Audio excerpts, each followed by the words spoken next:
मला प्रश्न विचारायचा आहे, प्रत्येक राजकीय नेत्याच्या आयुष्यात तो निर्णय काय घेतो याला फार महत्त्वाचं असतं.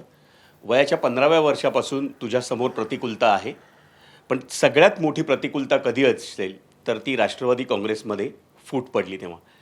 त्यावेळी नेमकं तुझ्या डोक्यात काय सुरू होतं आणि तो निर्णय तू कसा घेतलास आणि त्यापुढच्या आयुष्यात जेव्हा निर्णय घ्यायची वेळ येते तेव्हा डोळ्यासमोर काय असतं नेमकं? मी 2 तारखेला 2 जुलैला पक्ष फुटला.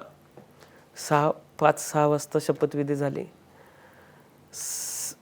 आमचे एक सतीश पवार म्हणून आमच्या मनेराजुरी जिल्हा परिषद गटाचे जिल्हा परिषद सदस्य आहेत, सागर पाटील म्हणून जिल्हा परिषद सदस्य आहेत.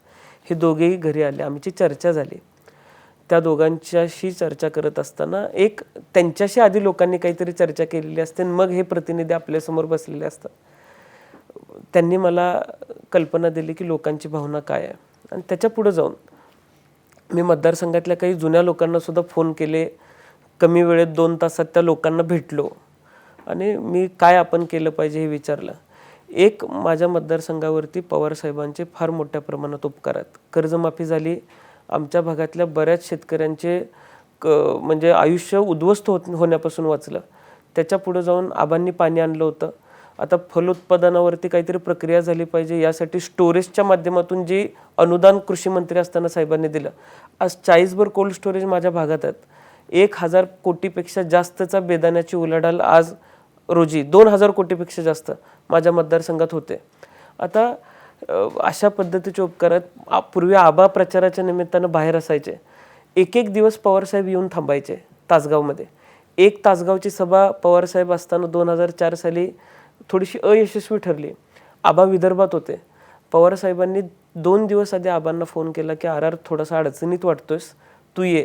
हेलिकॉप्टरनं आबांना 2 दिवस आधी पाठवलं. 2 दिवसात आबांनी त्या निवडणुकीचं चित्र बदलून टाकलं आणि आबा निवडून आले. तर पवारसाहेबांनी भागामध्ये वेळ दिला होता. मतदारसंघामध्ये पवारसाहेबांचा कनेक्ट होता आणि त्याच्याही पुढे जाऊन सगळ्यात आधी मला जर कोणी सांगितलं असेल पवारसाहेबांना सोडायचं नाही तर ते माझ्या आजीने सांगितलं. आजी घरी गेल्या म्हणली, म्हणजे थोडीशी ग्रामीण भागातली आहे, काय जरी झालं तरी म्हाताऱ्याला सोडायचं नाही, हे माझ्या आजीचं वाक्य होतं. नाहीतर तुला घरात घेणार नाही. आणि तिनं माझ्या चुलत्यांना सुद्धा तेच सांगितलं. त्याच्यानंतर मी आरेवाडीला गेलो.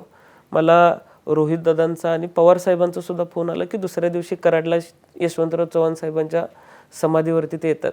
माझ्या मतदारसंघातले 2000 लोक घेऊन मी समाधीवरती गेलो होतो. ज्या दिवशी मी तिथं गेलो होतो त्याच दिवशी माझी भूमिका स्पष्ट झाली होती आणि मी माझ्या भूमिकेवर ठाम राहिलो. एबीपी माझा, उघडा डोळे बघा नीट.